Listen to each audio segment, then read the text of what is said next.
Sri Lankan cricket താരം മുത്തയ്യ മുരളീധരൻ്റെ ജീവിതം പ്രമേയമാക്കിയുള്ള 800 എന്ന സിനിമയിൽ നിന്നും നടൻ വിജയ് സേതുപതി പിന്മാറി. ഈ സിനിമയ്ക്കും താരത്തിനും എതിരെ തമിഴ്നാട്ടിൽ വ്യാപക പ്രതിഷേധം ഉയർന്നതിനെ തുടർന്നാണ് നടപടി. ശ്രീലങ്കയിലെ തമിഴ് കൂട്ടക്കൊലയെ മുരളീധരൻ ന്യായീകരിച്ചുവെന്നും മഹീന്ദ്ര രാജപക്ഷയ്ക്കു അനുകൂലമായ നിലപാടെടുത്തുവെന്നും ആരോപിച്ചായിരുന്നു വിജയ് സേതുപതിക്കെതിരായ പ്രതിഷേധം.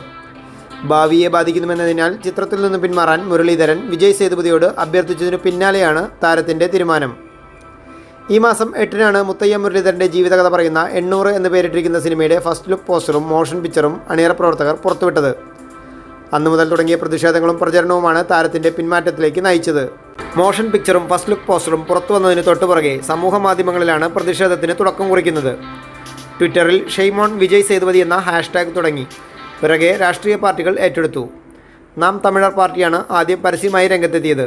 തമിഴ് വികാരം വ്രണപ്പെടുത്തിയുള്ള നീക്കവുമായി മുന്നോട്ട് പോയാൽ ഈ സിനിമ മാത്രമല്ല, ഇനി വരാനിരിക്കുന്ന സിനിമകളും അതിൻ്റെ തിക്തഫലം അനുഭവിക്കേണ്ടി വരുമെന്നായിരുന്നു മുന്നറിയിപ്പ്. തൊട്ടുപിറകെ വൈക്കോ, തിരുവാളൻ തുടങ്ങി തമിഴ് ദേശീയത ഉയർത്തിപ്പിടിക്കുന്ന പാർട്ടികളും സംഘടനകളും രംഗത്തെത്തി. ശ്രീലങ്കൻ സർക്കാർ പിന്തുണയോടെ തമിഴ് വംശഹത്യയെ വെള്ളപൂശാനാണ് സിനിമയെന്നാണ് പ്രധാന ആരോപണം. ശ്രീലങ്കൻ ഭരണാധികാരികളുമായി അടുപ്പമുള്ളവരുടെ ബിനാമികളാണ് നിർമ്മാതാക്കളെന്നും സമൂഹ മാധ്യമങ്ങളിൽ പ്രചരിക്കുന്നുണ്ട്.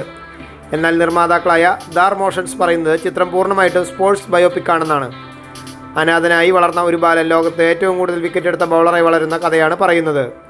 സിനിമയിൽ ഒരിടത്തും ശ്രീലങ്കയിലെ തമിഴ് സിംഹള പ്രശ്നങ്ങളെ പോരാട്ടങ്ങളെയോ പറ്റി പറയുന്നില്ല, രാഷ്ട്രീയവുമില്ല.